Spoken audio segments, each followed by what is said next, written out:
So I started getting fire hosed with this PhD in sacred sexuality. And it was like fun. And I was like, thank you. But it felt bigger than me. It was like, this is not just about my own pleasure. It was like, hey girl, you know that thing you've done for meditation? You know how you've made meditation accessible to a mainstream audience for 2 decades? Well, now it's time for you to do that with these even more taboo and even more potent modalities, because we're not going to own our way out of what is coming. Like the planetary shifts that are coming, and that are here are very real, and it's not going to slow down. Like the intensity and the speed of change is going to increase.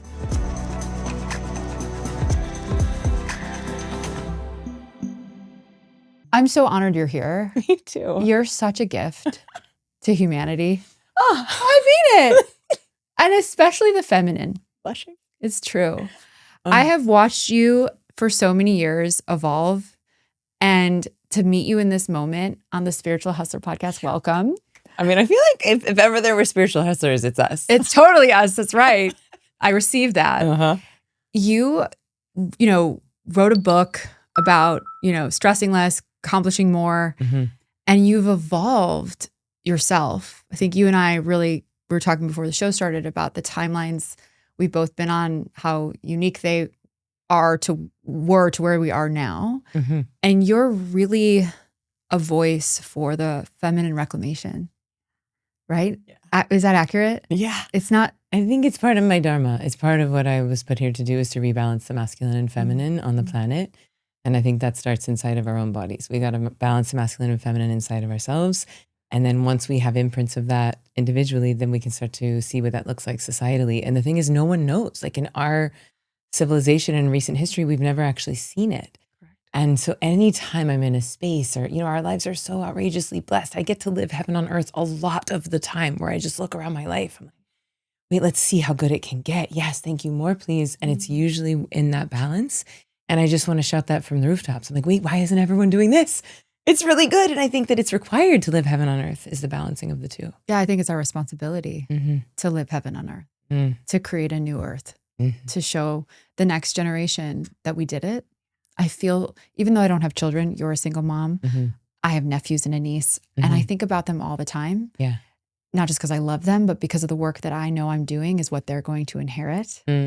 And let's go back to the masculine and the feminine, because I could not agree with you more that sacred union, that divine harmony. I have the tattoo of the Vesica Pisces from Avalon on my arm. Like I look at that symbol every day as my why. And I think that women, especially the women that listen to my show, struggle with that calibration, because we're in this paradigm right now where feminine entrepreneurship is having a zeitgeist moment, and God bless that we've stepped into roles of leadership and starting our own businesses and making our own money. Like I think all the time we couldn't even open up credit cards. Like in my lifetime. Like, right. Not that long ago. And here we are in these beautiful, bold seats of impact. And yet we're all struggling and searching, I should say, for more softness and receiving and surrender. And I would love to hear your own journey, because you've had a journey, you've evolved. You're no longer talking about, Ziva's always been your thing, but you're talking about pleasure codes today, and you're talking about magic and the goddess. And I'm curious how you calibrate between both in your own life. Between you're the masculine such a and the badass. feminine. Yeah, as a CEO of a major business and a real life priestess. What does that look like for you in practice? I'm putting that on my website. For a friend. CEO of a major business and real life priestess. You should. Actually, I came up with an idea. We did a retreat this weekend, and it was so beautiful and so fun. And a friend was there helping me facilitate, and he had never seen me work before. And he's like, watching you work is so fun. It's sort of like Priestess the musical. And I was like, wait a minute, this has legs. It's like Priestess the musical, like an immersive theatrical experience. If anyone's going to do that, it's you, Emily Fletcher. Entertaining and great music, but also you're getting real healing codes and real transformation. So I don't know. Stay tuned. Priestess No, that's the musical. New Earth though. Let's go. Yeah, let's go. And it's kind of happening. So how do I balance it? I mean, here's the thing. I have a lot of masculine energy, and I think just naturally I do. And I love my masculine energy. I love it. I love my drive. I love my ambition. I love it. And I also love my feminine energy. And what I realized is that the things that I thought were unhealthy masculine were actually wounded feminine. So say more about that. Yeah, like I come from a lineage of extraordinarily hardworking women. Like my grandmother was picking cotton with enslaved people. She had 10 kids. Her husband was an alcoholic. So my mom grew up with no father, 9 sisters, no running water. Like, so like this, like, It was all daughters, by the way, 10. well, it was 9 women, 1 boy, and the boy died because that's a lot. Well, that's that back then. Wow. That's a lot. Oh my goodness. And so, but it's in my lineage of like extraordinarily hardworking women. And so that's been my karma of how do I actually transcend and like thank and bless my grandmother and my great grandmother and my mother. Like, thank you for the extraordinary work that you did. Thank you for paving the road. And now I get to actually feel and experience and discover what it's like to be in the embodied feminine and to be held by the masculine and to trust the masculine. And that has taken work. You know, it's taken ceremony and EMDR and therapy and all of the things. But I am in a place now where I am like really receiving from worthy masculine. And even though I'm single, like I have these extraordinarily powerful men in my life that are world changers, and they are both wanting to support me and seeking counsel, which to me is the role of the priestess, right? Like you take the kings, you plug them into their own divinity, you marry them to the earth, you counsel them on regeneration. And like, that's what I feel like I'm doing now. And so I'm at a crossroads where it feels like if I'm going to truly like be in that role of what I would call a priestess, which I know that word gets thrown around a lot. And there's a lot of like, you know, spiritual costuming happening. That's like a little, you know, I'm a little allergic to that. Same. And I love a show. You know what I mean? Like I'm here for literal priestess the musical, but that's when it's actual magic and real entertainment. What I don't have much tolerance for is when people are just making a mood about meditation, making a mood about ceremony, and like trying to be precious about something without having lineage or training or codes or the transformation of the people that they're working with as the top priority. So I just want to name that like while I'm kind of I feel like I've earned the right to be light about it and to be entertaining about it because there is a depth of transmission there, which is different than like, I'm going to put on a crown and a robe and call myself a priestess. But like, what is a priestess? It's a woman who like works with the seen and the unseen realms. And historically, we're working with leaders. We're working with the people who were starting wars and starting civilizations and counseling them on how to be in service of the planet and how to be in service of humanity. And so the crossroads that I'm at personally right now is that I have an opportunity to do that at a much larger scale. And I am also the CEO of a multi-7-figure company and a single mom. And so like, I don't think I am great. And that's too much for any one human. Like I'm going to have to prioritize. Yeah. And so I don't know the answer just yet. Beautiful answer though. Thank you for reflecting that. I have so much to say about that. What you just said about the show, I feel that there is a fair projection around the spiritual space because there is a layer of it that isn't, and the word that I love to use is embodied. And when I think of you, and I've known you for a while, no matter what part of your timeline you've been on, it's been embodied. And I really love talking about that word. I think it's an important word to teach and coach around. And I struggle at times explaining how to become embodied. Michael Beckwith said to me once on a podcast, he was on my show, that changed the trajectory of my work and my life. He said, when you are speaking from your mind and your heart, you can inspire people. And who doesn't want to do that? But when you are embodied, you activate people. Right? Well said. Word. Sir. Michael Beckwith. Thank you. For the win, pioneer. And he made me remember that activation is what transforms people. Inspiration comes and goes, but transformation is what really moves the planet. And I really want to speak into the women that are listening, because embodiment isn't something that you can talk to and teach about. You have to walk it. And yet I think that's where women really need to go. It's where they need to arrive. And that is the feminine. That is the feminine. So can you break down the definition of embodiment in your words and how one takes that journey to become so? My favorite. So this is what I teach. I teach embodied manifesting. And the whole deal is that you're not just manifesting from your mind. It's not just thoughts become things. That's true. That's real. Thoughts become things. And, you know, we know if our head and our hearts are in coherence with each other, that the toroidal field gets so much bigger. The field that you are impacting becomes bigger. But what I teach, and especially with Ziva, is that it's head, heart, and hoo-ha. I love it. It is your mind, it is your love, and the hoo-ha, which everyone has, it's gender inclusive, and it is both the anatomy and the energy center around it. But this is the generator and the magnet of our bodies. It has the most life force, the most creative potential, and there's a very deliberate reason why we've been divorced from it. Like thousands of years of very intentional separation of divorcing us from the creative and magnetic power that lives in our roots. Especially for women. Especially for women. And I just had the extraordinary privilege of running a retreat for 5 menopausal women. And, you know, in our society, menopausal women are often like put out to pasture and not valued. And when you think back to even like the witch burnings, it was not hundreds of thousands, it was millions. Thank you. Millions of women Yes. burned at the stake, often landowners, often menopausal.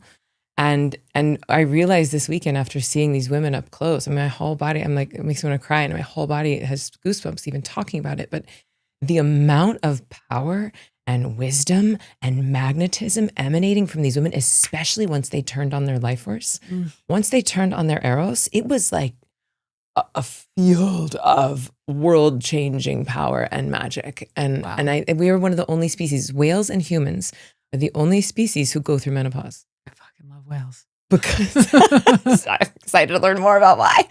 But it's like we go through menopause because childbirth is dangerous, right? And raising children is expensive energetically and with from a consciousness standpoint. And so menopause is actually protecting the power of the wisdom and the creation of the crone. And I just like, if we can reframe this in our society, like what's possible? We've never seen it. We've seen it in like tiny pockets. Yes. Tiny little pockets of matriarchies throughout history. In Crete, in Greece, we've seen some in Middle America, but it's not common. And I feel excited to dream into when people think, oh, heaven on earth is impossible. It's like, we don't even need alien technology. We don't even need some new like technology. We actually have it inside of our bodies. I say this all the time. I've been saying we have the most sacred technology. We create the universe Yes. inside of our own wombs. Yes. It's something we walk around all day long with not attuning to as women because it's not mainstream. It's not that what you were just saying. It's not in all of the places that it needs to be. It's in fringe, it's in pockets, it's in other parts of the world that we don't have access to. I was in Avalon last year. I'm going back in a couple days. And the goddess, like the devotion, the priestesses to the feminine, everything that you're speaking to, it comes back to the womb. Comes back to the water of the womb. It comes back to the sacred technology of the womb. And what I would really love to understand more, actually, because I've learned about heart coherence, right? Like the Heart Math Institute, and that this radiates 4,000 times. Well, I've heard conflicting. I've heard 5,000, but and then I've heard 60. Yeah, I've heard that's a big differential, and I don't know which is true. I went with 5,000. I have said 5,000. I just told my team to correct it. I was like, you guys, it's 60. I wrote about it in my new book. I had to do a bunch of research about it. Let's choose 5,000. I'm going with 5,000, and I have my sources. And so it is.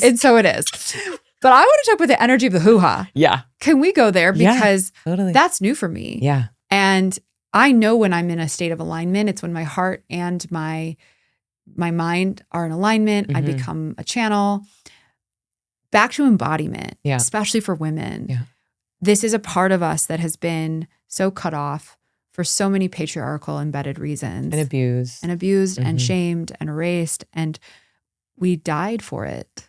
That trauma. I mean, when I read about the witch burnings, girl, when I read about the true data and the true history on that, which was a couple years back after I got home from Egypt, I felt it in every cell of my body. And I could see the timelines rewritten over and over and over and over again from my great-great-great-great-great-grandmothers and beyond, that's what we've inherited so unconsciously. And we are circuit breakers in this generation. And I often say what an amazing time it is to be alive, that we have access to people like you, to shows like this, to the books we get to read, to the medicines we get to work with, to the ceremonies we get to enter. But this part of our body, I think we have a long way to go. I don't mean to say that in a negative way, just given how much time has gone by where it's been erased and we're bringing it back into the future, in the now. When it comes to the hoo-ha energy, the pleasure practices, because that's a big part of your work, you really use pleasure as a tool to become embodied and to become a manifester. Yeah. Can we talk about some practices, what women can think about today? I know you're hosting an event in a couple of weeks, but let's talk about maybe how this unlocked for you and then go there. Yeah, there's so much here. Well, first, I believe that when you get access to the field, you get access to what you want, right? When you access the unmanifest, you unlock the ability to manifest. And what is the womb, right? The womb is a physical manifestation of the void, of the field, of infinite potentiality. It's actually a black hole right inside of us, which means it is magnetic. And so what I've learned after almost 20 years of teaching meditation and manifesting is that I'm actually just inviting people into the field, but in two different ways. So with the meditation, we're using a mantra, which is not an affirmation, but we use these primordial meaningless sounds and that work in the realm of cymatics to de-excite the nervous system, to take you into the unmanifest, into the quantum realm. And then from that quantum realm, you get to choose what timeline would I like to manifest, right? You're accessing infinite potentiality, infinite creative potential. And then as you ascend out of the totality back into your individuality, I invite people to ask the question, what would I love? What would I love? And then it's like you're plucking the string of the infinite timelines of like this one, abundance, love, heaven on earth, writing the book, like whatever it is, it's like you just start to put weight on that particular unmanifest and bring it into the manifest. So that's what I've been teaching for almost 20 years now, meditation and manifesting. Then in 2020, I had the whole timeline of the planet shifted. We went from like so hypermasculine into more feminine. I do think we sort of reprioritized. It was a real frequency shift on the planet. And I was not excluded from that. And I asked for a divorce. 3 weeks later, I did my first Bufo ceremony. The next day, I met Layla Martin, who's now my best friend and a world famous Tantra teacher. I met this beautiful cosmic love. I went into this amazing relationship for 4 years. I lived with Regina Thomasschauer for 4 years, who's an extraordinary teacher of goddess practices and pleasure practices. So I started getting fire hose with this PhD in sacred sexuality. And it was like fun. And I was like, thank you. But it felt bigger than me. It was like, this is not just about my own pleasure. It was like, hey girl, you know that thing you've done for meditation? You know how you've made meditation accessible to a mainstream audience for 2 decades? Well, now it's time for you to do that with these even more taboo and even more potent modalities, because we're not going to ohm our way out of what is coming. Like the planetary shifts that are coming, and that are here are very real, and it's not going to slow down. Like the intensity and the speed of change is going to increase. And I think that my body, even in 2020, knew, and that is the feminine as well. It's like you get this gnosis, you get this Gnostic download into your cells. Yes. And even if the mind doesn't understand it, you have to listen to that, because that wisdom is so much smarter than the mind. That's like the Wi-Fi versus an individual computer, right? The mind is like a laptop. The body, the womb, has access to the Wi-Fi networks, to the collective consciousness. And so when I went through this sort of secondary awakening and embodiment awakening, I shifted from just teaching meditation and manifesting to teaching people how to work with their pleasure, how to work with their life force, and to pour the pleasure over the prayers. So quite simply, like if you think about it, our sexual energy is the most creative, most magnetic force on the planet, right? It's the thing that it's the most divine thing we can work with. It's the ability to create another human. And yet most of us are just like either not accessing it, using it with porn, shutting it down, or it's being distorted in some way. And that's why, they say that Tantra is finding God where you thought it was not. Like Tantra is not sex yoga. I know. Tantra is finding God where you thought it was not. And the reason why so many people conflate Tantra and sexuality, it's because there is so much life force there and we have been so divorced from it. So the potentiality for reclamation is so huge. And so it's finding God in this place where you thought you were told it was sin, right? Where you were trained that it was bad and that it was wrong and that we were going to go to hell and that you were a whore and that you were going to get pregnant, you were going to get STDs. Like this is the conversation around our sexuality. Who is teaching teenage girls that this is a pathway to the divine? Who is teaching teenage girls that their bodies are fucking temples? Who are teaching teenage boys how to worship the goddess through a human woman? That is the world that I am interested in creating, right? Girl, Girl. Okay. So many thoughts and questions. Thank you for the channeling just now. So immaculate. I want to go back to the moment you got that fire hose. Yeah. Because again, the walking example of embodied service. Mm-hmm. And I know my women that are listening, that's where they're going. Yeah. If they're not already on their way there. And we have these moments of the awakening, the fire hose. For me, it was Egypt. We were talking about that before the show. I like completely abandoned my 3D agency. I sold it, but it felt like an abandonment in many ways because I was done with it, and then came out of the spiritual closet and announced that I was a Palladian on the internet, and everyone went nuts. Did you get pushback, or it just amplified? It magnetized my right people. Yeah, that's right. I'll tell you that. Yeah. And that's all I need. Yeah. But I posted a reel. Do you think you would have done that had you not had the financial cushion of the sale? That's a great question. I actually don't know. I think I would have just done it because I could not. Yeah. Because you just weren't. It was so my truth with a capital T. Yeah. That being fully expressed and being a voice for the light was more important to me than anything. Yeah. And I knew that whatever happened from that moment forward that I was building towards was going to work because it was aligned and because I was finally embodied. Yeah. And free to be myself, because I didn't have the money was there and it was great, but it was what felt like a bigger cage was the game I had to play. I had like Fortune 50 CEOs as my clients. I had a very like young Gen Z millennial team that like I had to color in the lines in that life. Mm-hmm. And when I sold the business, I didn't have to do that anymore. Yeah. And so I had free reign to be myself. And I thought the thing that was going to really launch me, I never posted this picture. You'll so fucking appreciate this. I have a tattoo of the priestess's key on my heart.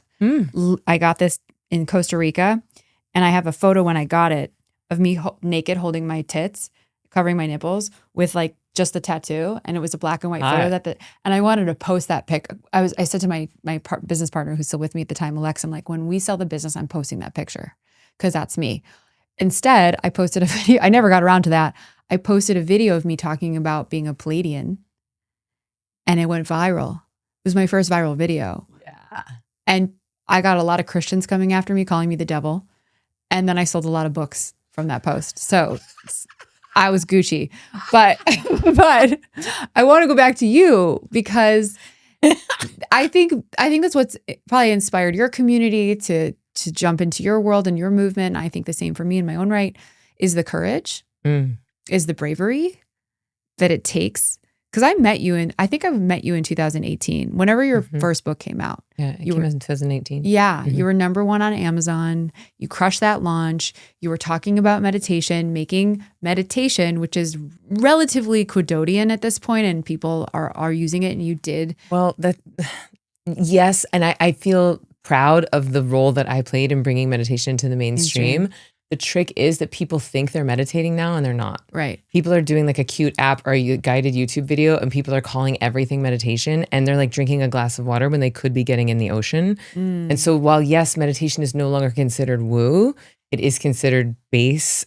I still think what most people are practicing is not actually giving them access to the field. So I'm not like off of that pedestal yet. Well, that's why I am still everyone should join your program and correct. learn Ziva. But, the taboo aspect of sacred sexuality. Yeah. Because to be honest, I remember watching you go into that and I was like, oh, that's different for Emily Fletcher. That's new. Yeah, it was a real timeline It was shift. a timeline jump. Yeah. And so I would ask that same question to you in 2020 when you were just like, I can't not do this. Yeah. What did that look like? Was it like, I don't care. I'm jumping deep into the ocean. It's going to be amazing. I'm trusting. Or did you have concerns around the shift in perception? I'm just so curious because I wanted to give the codes to the women that are listening that want to follow their own truth. Yeah. You know what I'm saying? Yeah, I do. I mean, so look, asking for a divorce was the bravest thing I had ever done. I mean, my ex-husband is an amazing man and the father of my child and was my CTO and my CEO of Ziva. And we were living together in the pandemic in an apartment. How long were you married? We were together for 10 years, married for 5. It was not a small decision. And so the bravery that it took to change that timeline, Like nothing will ever be as hard as that was. Nothing. Amen. And so, and then what happened was I read the Glennon Doyle's book Untamed 10 times. I read it a couple times too. It's so good. So good. But she has a quote in there that she says, the braver I am, the luckier I become. The braver I am, the luckier I become. And that became my theme song. The braver I am, the luckier I become. And I felt like when I finally took that action where I was choosing myself, and we know that there's no such thing as one-way liberation. So if it was in my highest good, it was also in his, and it is. He's remarried. He has 2 amazing other children. Like he's in his timeline now. It's better for him and it's better for me. Like we were only, I felt like our journeys were only going to keep getting further apart. But what I noticed is that when I chose my timeline, there was a backlog of magic waiting for me. That was where that fire hose came from. And so when I found these tools, I mean, the first time I ever did sex magic, I literally said, why isn't everyone doing this? Just like I did when I started, it's the name of my podcast. And it's like, it's not a joke. Like it's a real thing that I say. When I find something good, I want the whole world to do it. Like I'm a quadruple Aries. I'm like, let's go. So I did it with meditation. The first time I dropped into the field, first time I had access to this quantum realm of consciousness, I came out and I was like, why isn't everyone doing this? And I dedicated my life to teaching people to meditate. And the first time I learned how to use pleasure to pray, it's like so scary until you do it. It's so terrifying until the first time you actually experience what it is like to manifest a reality in this post-orgasmic bliss. And then you're like, duh. Of course we would use this. Okay, can we give a little mini lesson? Yeah. Can you talk to us about what is sex magic? Mm-hmm. What does it look like in action? Mm-hmm. And manifesting through pleasure in action. Like, are you masturbating? Are you listening to, are you lying to, like, set the stage, walk us through the practice. Yeah. So this is actually a lot. I'm going to teach like the history and the science and the Beautiful. goddess Let's worship go there and all first. of that. My favorite. And I'm going to be doing that in Magic Maker, like in this event, so that people have some context. Because what I've learned, and this is, I do not regret the bravery and I do not regret the coming out the way that I did in 2020. What I wish I had known was just being a little bit more conscientious of like steps of initiation and a little bit more like as if you're making love with someone. You're not going to jump right into lovemaking, right? You're going to ask them out on a date. You're going to maybe kiss and see if there's chemistry. You're going to there's consent and checking in and phases. And I like to go fast. And so I went really fast. And so if I had to do it again, I might have just walked a little bit slower. So I think it's important that people understand the history, the lineage, the science, so that they're not just like, what? Yeah. But this is actually a practice that people have been doing for thousands and thousands of years. And there's temples in India built to this. There's temples in Egypt built to this. And you're basically just unioning the masculine and feminine inside of your own body. So in our brains, we have something called the Hall of Brahman. It's the marriage hall. And we have the pineal and the pituitary. And it looks like a womb and a lingam. And when you go into these certain states of consciousness, you can actually get like your whole, the Ida and Pingala, which are the snakes that go up the central channel of the spine. When you activate those energetic channels at the moment of peak pleasure, you can secrete something into your own brain.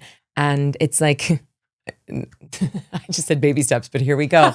It's like an ejaculation in your own brain, and you're secreting this serum that is the precursor to DMT.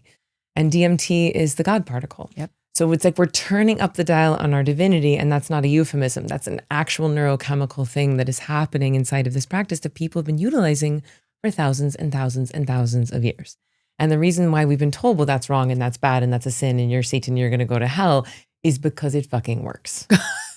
And you can actually change reality with it. And now, given through this whole, like we're in this, some people will call it the apocalypse, which actually just means the thinning of the veil. I'd agree with the that. removal of the veil. So we're starting to see the truth and what's happened in the past few months with the horrors of not only the Epstein files, but everything connected to it. We now have evidence that is proving to us that it is in fact sexual energy that has been running the world. The Vatican, the publishing industries, the governments, the media. And it's not a hypothesis anymore. It's not a conspiracy theory anymore. And the thing I want to highlight here is that the sexual energy is neutral, just like substances are neutral. My friend Dr. Lauren Taus says that the substances are innocent. When you work with medicines, ketamine, ayahuasca, marijuana, like the substance is innocent. It is our intention of working with it that changes the impact of the medicines. And she says you can either use drugs to say hello or you can use them to say goodbye. And if you are working with medicine to say hello to divinity, hello to God, hello to yourself, that is a very different outcome than if you use them to say goodbye. Correct. To numb, to say goodbye to your problems, goodbye to yourself, goodbye to your responsibilities. That is an addiction. And the same is true of life force energy. It is neutral. It is neither good nor bad, but it is fucking powerful. And if you are using it to say hello to your own creativity, your own potential to create heaven on earth, it is possible. I have seen it happen thousands and thousands of times over. And if you are using that for destructive or extractive purposes, look around. Right. Take a look around and you can see the impacts of that. There are over 1 billion users on YouPorn that are under 12 years old. I know that. And I think about that. I mean, that whole Epstein thing you mentioned, child trafficking, it's the biggest crime hidden in plain sight. It's a multi-trillion-dollar industry. It's everywhere. Mm-hmm. And I mean, your data point on 12-year-old boys, it's going. But it's under 12. Under 12. And it's just to like, because that it's not just about the pornography, because I think that porn has a time and a place. But if we are allowing our children to be educated on something as powerful and as profound and as potentially healing as sexuality, if we are allowing our children to be educated on sexuality through pornography, which they will out of the gate associate their pleasure and their desire with shame. Right. Because the industry itself is extractive and dark and misogynistic and built on abuse. Right. Then even a healthy expression, even a 12-year-old on a phone in their own exploration is now mapping their own pleasure to something that is creating shame. So now every time that 12-year-old boy sees a woman who creates arousal or desire inside of him, he is going to map that to shame. So of course that woman can't be in the boardroom. Of course that woman can't be in a place of power in the spiritual practice. And that is creating a layer of misogyny that is so unnecessary. It's a tragedy. Yeah. It's like a human tragedy. And this is solvable. Yeah. And the solve is just reclaim your own body as holy, reclaim your own pleasure as a pathway to the divine, heal your own shame that we've all been indoctrinated in, and then speak to our children from that place, educate them on the beautiful potentiality of what it's like when two consenting people are in worship and in devotion to each other's divinity. Teach someone what it's like to actually make love to themselves or to make love to their dreams or to make love to the divine, which is something that I do. Like I invite Isis into my pleasure practice. I invite Yeshua into my pleasure practice. Like I've been celibate for almost 2 years. People think, oh, Emily's like a sex bitch and she must be having so much, but I've been like largely celibate but I've been making love to my dreams and making love to the divine. And yeah, I mean, I'm really going on I just interviewed Dr. Shafali on my podcast last week, and we were talking about this, about like what happens with our children and sacred sexuality. And so beautiful. It's top of mind here. Yes. But back to your original, so that's a little bit of history and what I think is possible. Glad we'll get to the sex magic and the goddess and the worship, because I really want to hear those codes from you. But thank you for walking us back to that decision and the lessons, if only I went a little slower, but yet to go back to that Glennon Doyle quote, the braver, the luckier I am. And I love the term expanders. Do you know what I mean when I say that? Like a human expander, like or just a thing that isn't a human expander, like witnessing someone in the world that has created something unbelievably beautiful and powerful. And if she can do it, I can do it because it exists in the world. Yeah. And Glennon Doyle is right, because I watched your timeline jump and the things that you have created and the world that you have created and the woman that you are. She was right. Thank you for being brave and being an example of what happens when we are. So I just wanted to close the loop on that. Yeah, thank you. Because I really heard that lesson and I wanted to reiterate it for them. So going back to the foundations, the necessity, the beauty, the neutrality, I could not agree more about what you said around plant medicine. This is a new unlock of sexuality being that same frequency of neutrality. It's internal medicine. It's internal medicine.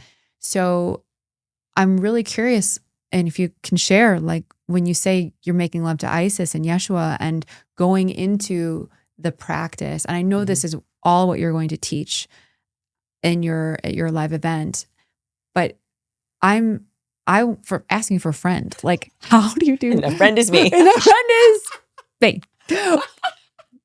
what is it? Something you do daily? Is it how much time does it take? Like, what have you seen come out of it? If we can have some tangible examples. Yeah. Because everyone's going to go take your event. Like, I know that. We'll leave a link to it in the show notes, but give us a little taste. Yeah. So I will say that, so the whole thing is built on this idea that when you access the field, you access what you want. And you know this, right? You're working in the quantum realms. Like and when you change your vibrational frequency, you are changing the field around you. That's what an expander is, right? It's someone who is dancing, who understands. And some people have it innocently and spontaneously, and some people are actively shifting it. I think I have both. I think I was born with a natural, very big field, big charisma, big event horizon. And I've spent 20 years cultivating it, like going into the unmanifest through meditation. But you can also go into the unmanifest through excitation. So it's like with Ziva, the mantra takes the mind and body down into the field. And now with Ziva magic, you use life force or creation energy to go up into the field through excitation. We're actually going into these states of peak pleasure.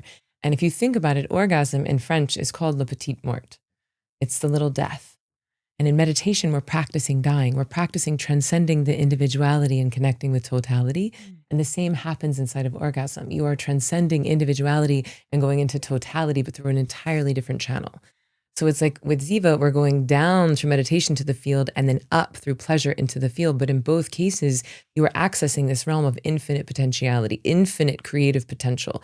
And from there, you get to sculpt, paint, choose, decide what reality you want to manifest. And I simply I invite people to ask the question, what would I love? What would I love? And I actually think that even if you're going to do, so I call sex magic pleasure prayer, because when you say sex magic, just like meditation, it's confusing. And people think like, oh yeah, sex is magic. I've had sex before. It's magic. And they think that just the act of intercourse is what I'm talking about. And that's not it at all. This is a ceremony. It's a ritual that you perform when you want to utilize your field to impact the field. And so what you're doing is that you get really clear and you actually drop into meditation. You create coherence in your body. And I'll talk about it individual because that's what I teach. I don't really work with couples. I mean, I do privately, but not like in my work at Ziva. So you basically drop into meditation or a state of coherence. And then you get so clear on what it is that you want to manifest. Like, what would I love? And it could be, maybe your second book, like you're manifesting the book launch party, or you're manifesting falling in love, or having a baby, or whatever it is that you're looking to manifest. And you get so clear on the five senses reality of what it is that you're calling in. And then you go into, and so what I do in Ziva Magic is that there's a formula. It's very specific, and it's visualize, alchemize, magnetize. So I just described the visualize, right? And you get really clear on the whole five senses reality. So that's the embodiment piece. You're not just thinking about the dream, you're smelling it, you're tasting it, you're touching it, you're feeling it as if it is real in your body. And then from there, and this is quite unique to my work, which I feel really proud of, is that you then tune into what is not an energetic match for that dream. So, okay, here's the book launch, here's the man. And I'll give an example because I am calling in love. Like I very much am excited to manifest like full fuck yes, soul level love. And so in this work, in the alchemize portion, which is where you're alchemizing anything that's not an energetic match for the dream, which is why manifestation is such a high spiritual practice, because it is a uniquely designed curriculum for you, because your dreams are uniquely yours. And guess what? So are your limiting beliefs, so are your traumas, and so are all the shit that's happened to you that makes you think that you're not worthy, that you don't deserve it. Like that's really the spiritual curriculum. Correct. So we do not bypass that. We go directly into that through the alchemy. And I have people tune in, well, I feel like I'm not pretty enough, or I'm not rich enough, or I'm too old, or I'm too this, or I'm too that. And I have them embody that feeling of unworthiness. I have them dance the sorrow. I have them dance the rage, that they actually move it through the body, which is very feminine. It's the willingness, like Persephone, right? Persephone and Demeter in Greece. I just got back from a pilgrimage in Greece, and we went into the cave where Persephone would descend down into the underworld. And that is really just an allegory for the feminine bravery that it takes to go in and feel what is real so that it can be healed. That is the role of the feminine through the body. That's right. And so we dance it, we cry it. And I believe that trauma witnessed in community can be transmuted. So that's what we do in alchemy. And just to be quite transparent, like something that I have been manifesting for a long time that has not shown up is love. Like, I mean, whatever, it's been 2 years. It's not that long, but like, I recognize that there are blocks there.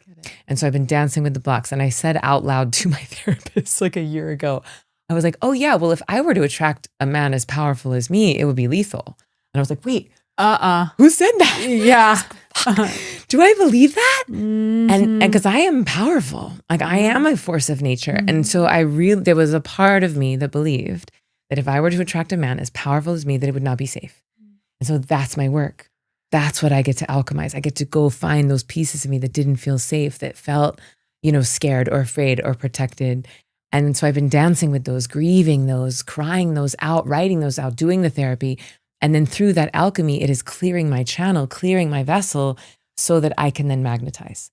And the magnetized piece is what I think what you're actually asking. Probably what people are like. I want all of this. So I'm here forever. I'm front row salivating eating my popcorn. Keep going. Yeah. So the magnetized piece is where you actually then like go into an intentional pleasure practice. And you can do this like as PG or as R-rated as you want. Like it could literally just be, I am going to become a magnet for what I want by putting on my favorite song and dancing around my room. Or I'm going to magnetize by like turning myself all the way on and taking myself into this state of peak pleasure, into this state of transcendence. And then from that field, like going back into the five senses reality. So what we work with is just head, heart, hoo-ha. So you start to build the life force, you start to build the magnetism, you build the pleasure in the root, and then you bring it up into the heart, and then you bring it up into the head. And at the moment of peak pleasure, you send all of that energy to the dream. And then you allow the five senses reality to descend back into, it's like you then submerge yourself into the dream from that extraordinarily neuroplastic state of peak pleasure. So now you've flooded your brain not only with dopamine and serotonin, which is what happens in meditation, but you've now flooded your brain and body with oxytocin, norepinephrine, adrenaline. So your body is experiencing fulfillment. And this is, by the way, the same phenomenon of what happens in meditation. People think that the point of meditation is to stop the mind from thinking. It's not true at all. This is why most people think meditation is hard. It is not hard. People just haven't been taught. What happened, the reason why the mind falls silent in meditation is you actually flood the brain and body with so much dopamine and serotonin that you're experiencing so much bliss that the mind cannot conceive of a thought that would bring it greater fulfillment than it is already experiencing. And then the mind falls silent. That's why you access the field in this particular style of meditation. The same phenomenon is true when you access the field through excitation. When you're in that post-orgasmic state, you're in such a state of bliss and fulfillment that your mind and your body cannot conceive of a thought that would bring it greater fulfillment than it is already experiencing. Right. And so you access the field. And from that place of fulfillment, you then tune into the dream as if it's already done. And while that might sound like a paradox, it's actually the safety that creates the detachment. It is the internal fulfillment that creates the detachment, which, as you know, is a necessary ingredient for manifestation. Why isn't everyone doing this? Why isn't everyone doing this? This is why I want stadiums filled with people orgasming and holding their vision of heaven on earth. It's going to happen. It's already written. Yeah, it's 1, 2, click a few. We're actually getting we're on really our way. close. Sign me up. I actually had a friend, talk about manifestation. I had a friend text me a photo. This was like 3 weeks ago. And he's like, oh, by the way, Emily, I'm building a stadium. And I was like, you're building a stadium? Which means I can do this privately without having to worry about like cops and laws and stuff like that. I mean, that is a whole other conversation because. And by the way, I manifested that through using pleasure prayer, through Ziva Magic. How often do you do it? Oh, great question. I mean, like to some degree every day. And by that, I might mean I'm praying every day. At the end, I meditate every day, twice a day. And at the end of my meditations, I say, what would I love? And sometimes I'll just tune into that dream and I might put on one song and do a 1-song dance party. Or as I'm falling asleep and I'm accessing the field through that, I'll tune into what would I love. As far as full-blown like ceremonial practice, I would say like 2 to 3 times a week. And a tactical question, how much time does this take? I mean, I'm sure it's different for everyone. It's different for everyone. It's like asking someone how much time does lovemaking take? Yeah. Right? It could be 5 minutes in the hallway with your partner if you're both super turned on, or it could be a 5-hour ceremony if you light candles and do a bath and write journals and eye gaze and do breath work. And so it's I mean, but realistically, and I break this down inside of Ziva Magic, there's literally called an express dose and there's a ceremonial dose. And the express dose is 15 minutes. And it's, okay, what do I want? You dance the the things that are sticky. And then you breathe yourself into a state of ecstasy. So sometimes you could do it with a self-touch practice. Sometimes you can do it with breath. Sometimes you could do it with dance. So I'm just naming that for people who are like, there's no world. I'm never touching myself. That feels like too far. You can do this with breath and dance. I mean, I'll just speak for myself. I dance all the time. And even if I dance for like 60 seconds, because I beat hit while I'm listening to a song while I'm working, and I stop and I move, I feel the instant shift in frequency. Yes. I mean, dance is medicine. Yes. And also feminine medicine. Specifically feminine medicine.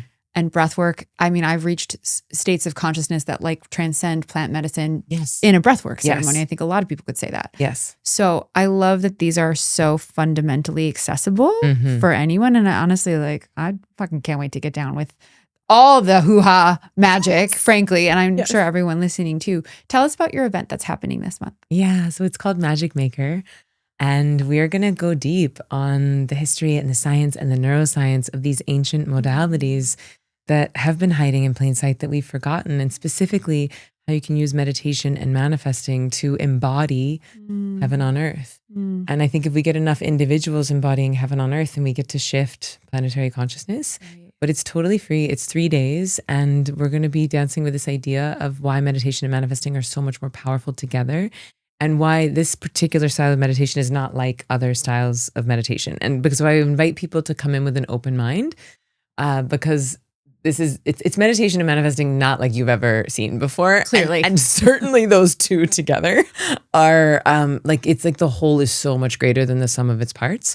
And I'm actually going to walk people through a taste of the exercise so they actually get to do embodiment practices with me.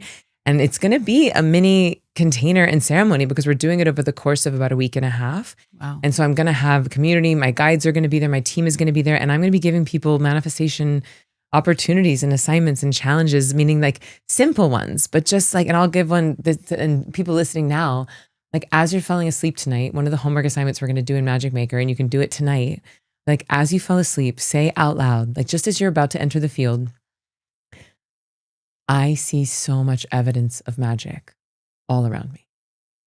I see so much evidence of magic all around me. Just as you're falling asleep. And then notice tomorrow, like train your recency bias and your confirmation bias to start to scan for magic. And then just see. And so if we're doing that, there's going to be probably over 30,000. We had 30,000 people last year. We'll probably have more than that this year. So imagine. Yeah, it was a big, and by the way, you want to talk about what I manifested? Tell me. I did that through Ziva Magic. Of course it was did. No different ad strategy, no different affiliates, like same as the year before. We went from 15,000 to 30,000 people at that live event. And I think it's through, I did 6 days of Ziva Magic where I was orgasming and holding that vision. And no change in the ad spend or the tactics. I mean, sure, you're always optimizing, but it wasn't like, oh, we got this new ad agency or like. Damn, girl. Yeah. I believe you. Yeah. And like, that's just like one tiny thing. I mean, I've manifested so much. I'm sure. Yeah. And my friends, like, I know. Like, it's just, why isn't everyone doing this? It works. You have an actual magic wand inside of you. Your whole body can be a magic wand. I watched you evolve into this work. And I've listened to you on shows and I've caught your content and we have so many mutual friends and it's like, this is a walking embodiment of this magic. And you have activated me today and everyone listening because you're so embodied in it. And I can feel your joy and enthusiasm. That's another word that I actually go back to Michael Beck with. He's like, there's a difference between excitement and enthusiasm. And I feel the enthusiasm that you have for heaven on earth through this work. Well, entheos comes from the Greek word, or enthusiasm is from the Greek word entheos, which means filled with God. Yes. And that's what we're doing. Heaven on earth is filling ourselves with God, filling ourselves up with the divine frequency that's already available inside of ourselves. And thank you for that. And by the way, I didn't answer your embodiment question, but you kind of did, but let's go back to it. But just the quick Cliff's Notes is it's practicing what you preach. Amen. It's practicing what you preach. Amen. And I am not perfect. I am fucked up and flawed. And I have things that I don't manifest and I get stressed out about work and all of that is real. And I work too much and, and I am also making magic everywhere I go and manifesting things that I didn't even know to pray for all of the time. And that is book. I am not special, but I have been doing this every single day, twice a day for 20 years. Thank you for saying that and bringing it back full circle, because I've been sitting with that word as well. And a lot. And your definition of that is the same definition that I have of it, just in a slightly different frame. But it's doing the work. It's recognizing your own humanity and being willing to go all the way into it. Walking your walk out loud. I think the EMDR, the plant medicine, there's a level of courage. I loved what you said about the feminine. It's what my whole third book is about, right? The path of the divine feminine, which is the ultimate cycle of life, death, and rebirth.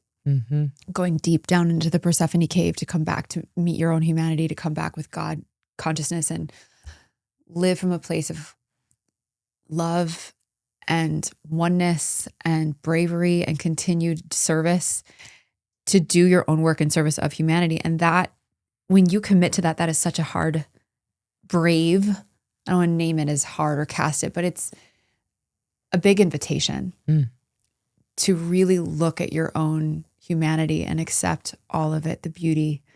And the feminine to me represents all of it. It's the full spectrum of life and death and all the colors in between. And there's never an end to that journey. It's a constant evolution. There's no destination. And when you really put that first in your own unique modalities, styles, devotion, prayer, but that is the true center of your life. That is, to me, the path to embodiment, because you become embodied in your own authenticity. And that is a very magnetizing frequency. And you're not going to be for everyone. Magnets repel and they retract. And that is the bigger invitation to accept that your work is going to be for the people that you're meant to serve. And that path to embodiment is how you magnetize your right people. Does that make sense? It does. And you're doing a really good job of that. Thank you. Really good job of that. I received that from you, and so are you, Queen. I want to ask you just one fun more question before we get to quickfire, because I'm just curious and interested. Yeah. You've been to Egypt many times. Obviously, my community knows the timeline shift that country was for me. I was there for 14 days, and every single day was an activation. Every temple has a story. Every experience on each morning, I can point back to, like, that recoded me, that recoded me, that recoded me. Do you have a specific temple, goddess, moment? I'm sure you have many, but if you were to choose one, can you tell us about it? Is that too big of a question? I mean, it's like 8 novels, but I'm going to do my best. I'm just so curious and nosy and would love to have an inside look on your pilgrimages there. Yeah. I mean, we should actually schedule like a whole podcast on our pilgrimages. We should go to Egypt together, which will happen. It's already done. Well, so this is one of the things. So I took a group of 40 people on a pilgrimage last October. Did Kate go on that? Yeah. Kate Northrup went with me, and it was exquisite. And the whole thing was designed really like to be an offering to Isis. Like, Isis has been a huge part of this chapter of my life. I didn't know it. It was kind of a joke, like talking about spiritual theater. My ex-boyfriend threw me a birthday party where it was like kind of like spiritual theater, where he was like, oh, we're going to initiate Emily as the high priestess of embodied joy. And everyone bring a ceremony and bring a thing. And he like built this whole temple. And I mean, it was exquisite. But it ended up not being spiritual theater. It ended up being legit. Like it actually was an Isis invocation and an Isis initiation, because he built an Isis temple. I didn't know who Isis was. And she literally came into my body in this party. And she's just been like, I've just been puppeted by her like since kind of 2021. So, I get it. I feel that. And I have such deep reverence for her and such deep gratitude. And I've never personally anthropomorphized God until I had this relationship with Isis, because I grew up Southern Baptist, and it was like sweaty dudes in khaki suits telling me not to make out with boys. And I was like, this doesn't feel like it. And so, so once I found Isis, it was like, oh, there's this intermediary between me and that which cannot be named.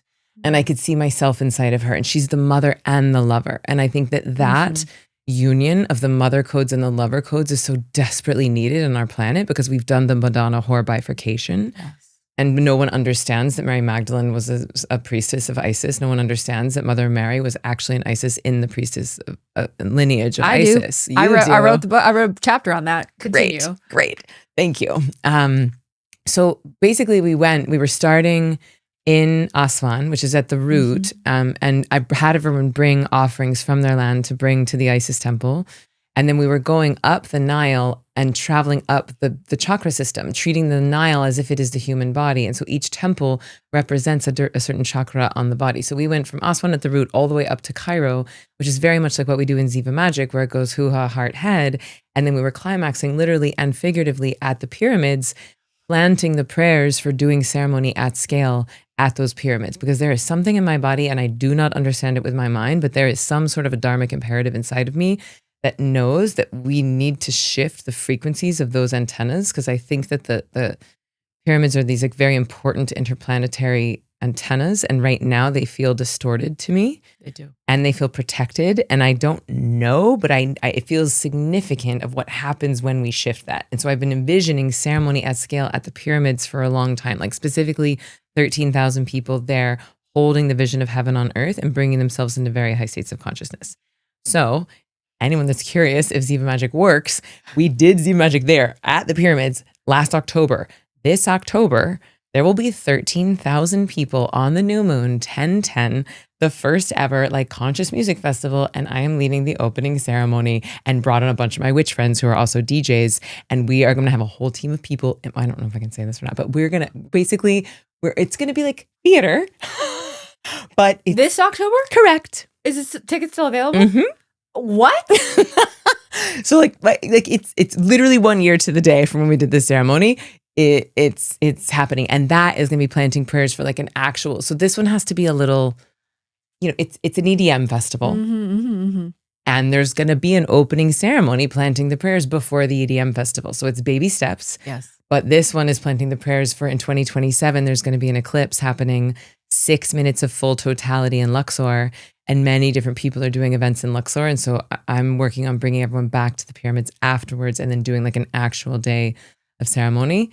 And so, we'll see what happens between now and then timeline wise. And it's not a small feat. No, but talk about being a world creator, Emily, and I'm fucking walking your walk and teaching your codes while living them. Can I brag for a second? Please do. Yeah. So on that same day, 10/10, I have the highest class of problems because I've also been invited to do ceremony for the beginnings of like what will be ceremony at scale in stadiums, which is also, that was the first download that came in 2020, was like Dallas Cowboy Stadium, 80,000 people holding a vision of planetary paradise. And I was like, I mean, it just felt absurd. Like I talked about it because I don't give a fuck, but it was absurd. It was an absurd thing to say.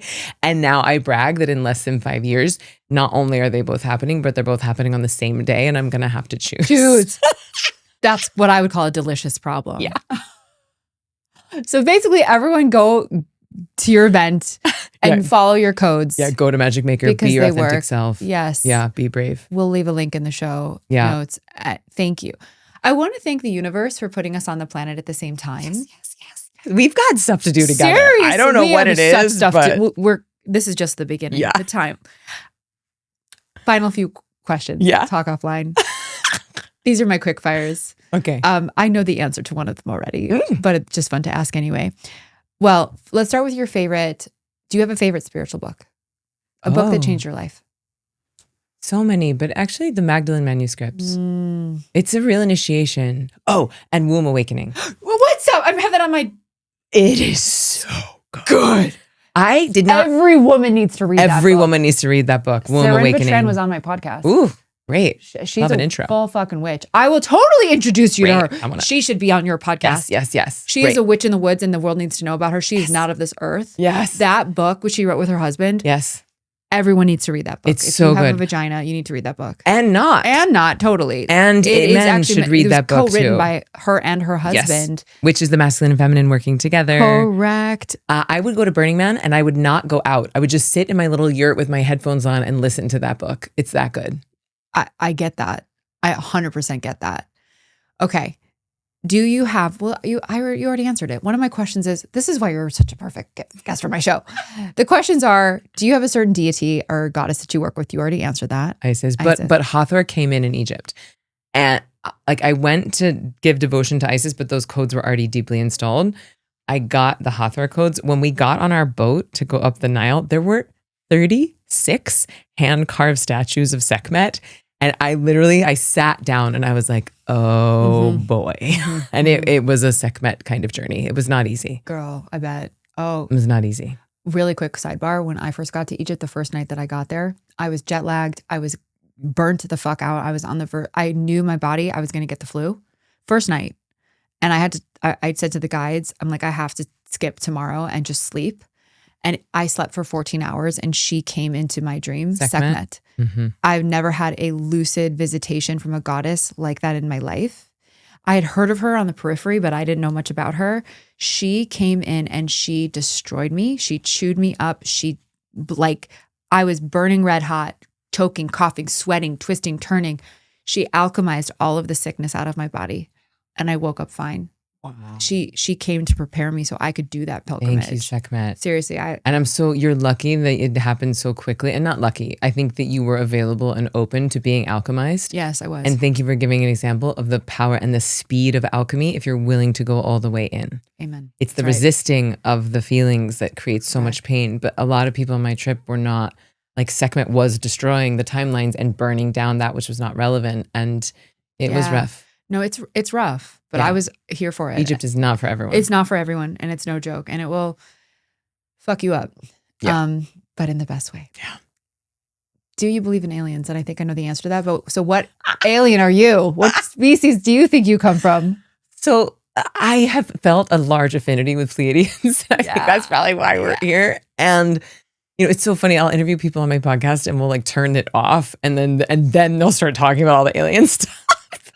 I won't be one of those guests. But they'll be like, God, you have such Syrian energy, or like you have such a galactic face, or you do have a galactic face. And but I have human parents, and I am a human, and I like being a human. Me too. And I think that part of my role is to just remind us as humans that we are actually made of stars. Yes. And my middle name is Stella. Yes. And star. Wow, that's right. And I believe that, when you talk about Isis and even Yeshua and like all of these like enlightened beings, that I think that there is a lineage, an interplanetary lineage that people don't really understand. And that was part of what came through in Egypt as well. Yeah. They have some temples for you. I mean, if I can just summarize, the reason why I talk about aliens so much, when you think of aliens, you're like, E.T. phone home, like the face with the big eyes and like the big fingers, and like, no. There's a species, an extraterrestrial cluster of systems, like the Syrians, like the Pleiadians, like the Andromedans, Arcturians. That's what I've been told I am. Is Andromeda. I could see that for sure. It's not about aliens. In fact, I've heard that they don't like that term at all. Yeah, partners. And there are systems that are not the ones I just mentioned, reptilians, Anunnaki, there's dark versus, there's always been a fight for light and dark across the universe. And Earth is a